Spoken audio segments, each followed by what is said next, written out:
You're gambling with World War III.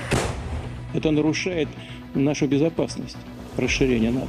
As a military strategic planner, a former planner, you don't want politicians telegraphing what your next moves are going to be. The U.S. will take over the Gaza Strip, and we will do a job with it, too. A peacekeeping force does not exist with a ceasefire.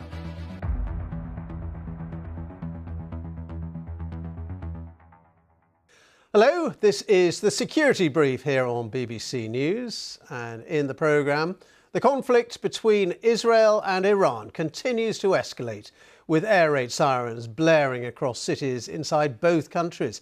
President Donald Trump calls for residents in Tehran to evacuate. The United States is also sending its military might to the Middle East, with a second aircraft carrier on its way to the Arabian Sea, along with 5 destroyers.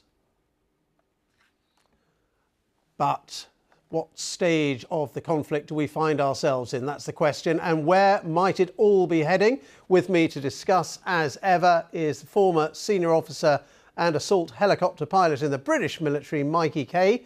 And as always, Mikey will deliver his brief as he would to his generals. The big question, I guess everyone is asking, where does this conflict go next? Yeah, there's some significant developments today in terms of tracking very large movements of US air assets, particularly what's called a KC-135. Let's go slide.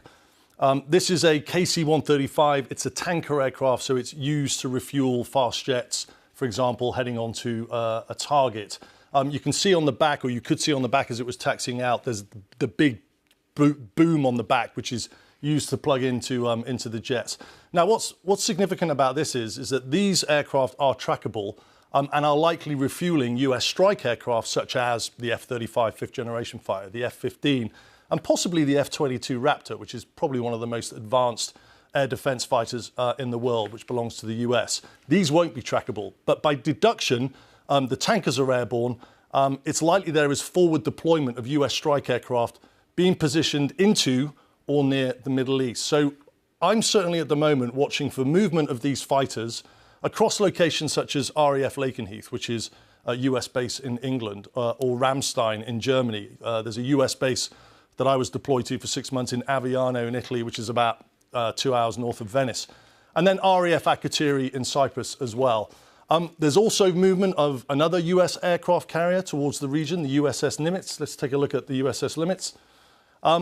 The USS Nimitz was located in the South China Sea, but is now tracking westwards, citing operational commitments. And the Nimitz will join the USS Carl Vinson that has been on operations in the Red Sea, striking Houthi targets in Yemen. So lots of American military movement. We can see that. What do you think is the US strategy behind all of that? Yeah, I mean, if I was to sort of pick 2 major reasons, it's for sure absolutely sending a message to Iran that the US is putting massive capability into the region as a show of overwhelming force. Usually it would be an aircraft carrier, you know, that's a real power projection. But the fact that they're going to have 2 aircraft carriers in the region, as well as major land-based strike assets, aircraft, you know, this is significant. And I think it's a method of attempted coercion to get Iran to the negotiation table. But, you know, you may ask, how success is that going at the moment?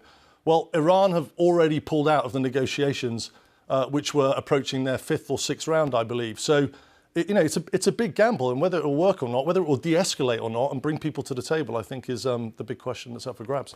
Last question, Mikey. I guess it's a broader one. It's where is all this going? There's a lot of rhetoric about Israel wanting regime change in Iran. Donald Trump may be getting America more directly involved with those bunker-busting bombs that you mentioned. Where is this heading, do you think?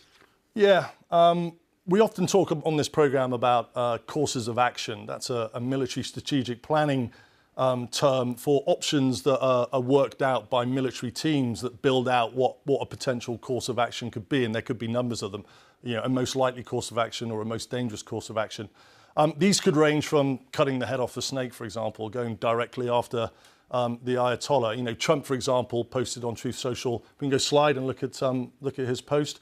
He said, "We know exactly where the so-called supreme leader is hiding. He is an easy target, but is safe there. We are not going to take him out, brackets, kill." That's a message. in terms of what one of the potential courses of action might be. But then you spoke about regime change, right? That's a bigger operation to try to affect regime change. Now, this is really important, and having had direct experience in Iraq over this is a very dangerous strategy that has proved catastrophic in the past. Let's take Iraq, for example. Served on 3 tours, know the operation very well, right from its inception in 2003, all the way to flying operations over Baghdad in 2008. And this is really important. If you take out a regime, like they did with Saddam, you take out the security apparatus. And if that security apparatus isn't filled with a military force or a police force, you then get a security vacuum, which is exactly what we saw. The consequence of this in Iraq was Al-Qaeda in Iraq, al-Sakawi's terrorist outfit, they were allowed to thrive. They then morphed into Islamic State in Iraq, which then morphed into Islamic State in Iraq and Syria. And excuse me. And the whole thing, the whole security vacuum just was a complete disaster. You then have Iranian-backed militias, the popular mobilization forces. They were allowed to thrive. So, the big thing for me is Iran is around 4 times the size of Iraq. And you pursue a strategy of regime change, and there's rhetoric coming out of the US on it already. You create a way bigger problem than you ever did in Iraq. And I think, we really need to look at history and how well that went in order to sort of, sit up and really, really focus on whether you want to do this, because I would absolutely advise no.